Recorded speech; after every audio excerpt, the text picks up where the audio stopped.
ഇത് എന്റെ ചുറ്റും നിൽക്കുന്ന ഈ മഞ്ഞ പൂക്കൾ കണ്ടോ, ഇതാണ് കനോള ചെടികൾ. ഇതൊരു കനോള ഫാം ആണ്. നമ്മുടെ നാട്ടിൽ വെളിച്ചെണ്ണയൊക്കെ സുലഭമായിട്ട് കിട്ടത്തില്ലേ, അതുപോലെ കാനഡയിൽ കിട്ടുന്ന ഒരു ഓയിലാണ് കനോള ഓയിൽ എന്ന് പറയുന്നത്. അത് ഈ ചെടിയുടെ സീഡ് എക്സ്ട്രാക്ട് ചെയ്തിട്ടാണ് അവരുണ്ടാക്കുന്നത്. ഞാനൊരു ചെടി പിച്ചി കാണിച്ചു തരാവേ. അപ്പൊ ഇവർ പറയുന്നത് ഇതിന്റെ ഫുൾ പാർട്ട് എഡിബിൾ ആണെന്നാണ് പറയുന്നത്. ഇതിന്റെ പൂക്കളും ലീവ്സും ഒക്കെ ആണെങ്കിൽ സാലഡ്സിലും സൂപ്പിലും ഒക്കെ ഇട്ട് ഇവർ കഴിക്കാറുണ്ട്. ഒരു ബിറ്റർ ടേസ്റ്റ് ആണെന്നാണ് പറയുന്നത്. ഞാനിതുവരെ കഴിച്ചിട്ടില്ല, പക്ഷെ ഇതിന്റെ ഓയിലാണ് നമ്മൾ കുക്കിങ്ങിന് കൂടുതൽ യൂസ് ചെയ്യുന്നത്. അപ്പൊ ഈ ഓയിൽ എന്ന് പറയുന്നത് ചില്ലറക്കാരനൊന്നും അല്ല. ലോകത്തിൽ അവൈലബിൾ ആയിട്ടുള്ള ഹെൽത്തി ഓയിൽസുകളിൽ ഏറ്റവും നല്ലൊരു ഓയിലാണ് കനോള ഓയിൽ എന്ന് പറയുന്നത്. അപ്പൊ റിസർച്ചുകൾ പറയുന്നത് ഇത് കഴിക്കുന്നത് കൊണ്ട് നമുക്ക് ഹാർട്ട് ഡിസീസും ബ്ലഡ് പ്രഷറും ഒക്കെ കുറഞ്ഞിരിക്കും. കാരണം ഇതിന് 0 ട്രാൻസ് ഫാറ്റ് ആണ്. അതുപോലെ സാച്ചുറേറ്റഡ് ഫാറ്റും വളരെ കുറവാണ്. അപ്പൊ ഏറ്റവും നല്ലൊരു ഓയിലാണ് കനോള ഓയിൽ എന്ന് പറയുന്നത്.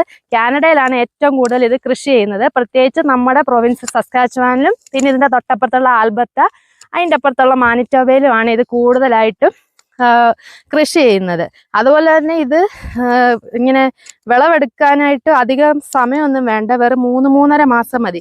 അവർ മെയ് മാസത്തിലാണ് ഇതിൻ്റെ സീഡ്സ് ഒക്കെ വിതയ്ക്കുന്നത്. എന്നിട്ടൊരു ഓഗസ്റ്റ് സെപ്റ്റംബർ ഒക്കെ ആകുമ്പോഴത്തേക്ക് വിളവെടുക്കാൻ ഇത് റെഡി ആയി കാണും. അതുകൊണ്ട് നമ്മുടെ കണ്ണിനൊക്കെ നല്ല കുളിർമ തരുന്ന നല്ലൊരു കാഴ്ചയാണിത്.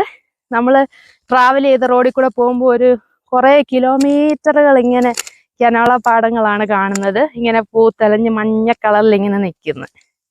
സൂപ്പർ അല്ലേ?